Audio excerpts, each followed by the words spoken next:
এই কয়েকদিন আগেও না ট্রাম্প বলছিল যে ইরানের সামরিক সক্ষমতা আমেরিকা শেষ করে দিয়েছে।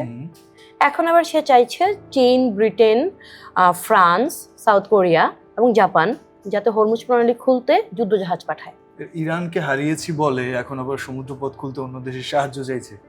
হ্যাঁ, দেখো না, ট্রাম্প শনিবার তার ট্রুথ সোশ্যালে লিখেছে যে অনেক দেশ যুক্তরাষ্ট্রের সঙ্গে মিলে স্ট্রেইট অফ হরমুজ খুলতে এবং নিরাপদে রাখতে যুদ্ধজাহাজ পাঠাবে। তো তারা কি রাজি আমেরিকার হয়ে হরমুজ প্রণালীতে যুদ্ধজাহাজ পাঠাতে, নাকি আগে ট্রাম্প পোস্ট করেছে তারপর তাদেরকে কনভিন্স করবে? মাত্র কয়েকদিন আগে আমেরিকার এনার্জি সেক্রেটারি ক্রিস রাইট বলেছে যে আমেরিকান মিলিটারি হরমুজে থাকা যত ট্যাঙ্কার আছে সেগুলো বের করতে প্রস্তুত নয়। মানে এখনো নিজেরাই প্রস্তুত নয়, আবার অন্য দেশকে বলছে যে তোমরা যুদ্ধজাহাজ পাঠাও। মানে কিন্তু এরকম ঘটনা যদি সত্যি ঘটে, ইরান কি করবে সেক্ষেত্রে? আরে, হরমুজ তো সবার জন্য বন্ধ না। তুমি দেখো, ইরান বলেছে যে শত্রু এবং শত্রুর যা বন্ধু আছে তাদের জন্য বন্ধ হরমুজ প্রণালী। এমনকি এই যে দেখো, ইন্ডিয়ান ফ্ল্যাগ এলপিজি ট্যাঙ্কার শনিবার নিরাপদে পারও কিন্তু করেছে।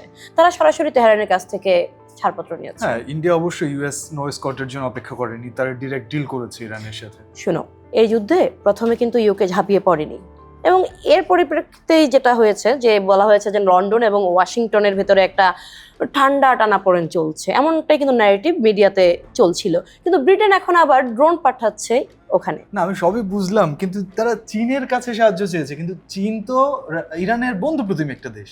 এটাই তো আইরনি। চীন আর আমেরিকার সম্পর্ক ট্রেড ওয়ার, টেক ওয়ার, কিন্তু প্যাসিফিক রাইভেলারি, মানে সব মিলে একটা ঠান্ডা যুদ্ধ। তার উপর চীন ইরানের বড় এনার্জি বায়ার এবং স্ট্র্যাটেজিক পার্টনার। এখন ট্রাম্প যদি প্রকাশ্যে বলে যে চীন যুদ্ধজাহাজ পাঠাও, তাহলে প্রশ্ন উঠবে যে বেইজিং কি আসলে আমেরিকার নৌজোটে ঢুকবে, নাকি নিজেদের স্বার্থ বিবেচনা করে অন্য পথ বেছে নেবে?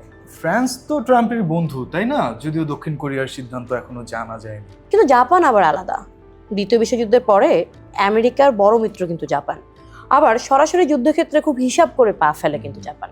এদিক দিয়ে হরমুজ তাদের জন্য গুরুত্বপূর্ণ এনার্জি ইম্পোর্টের কারণে। কবে যেন শুনবো রাশিয়া এবং উত্তর কোরিয়াকেও ট্রাম্প বলছেন যে হরমুজ প্রণালী ক্লিয়ার করে দাও।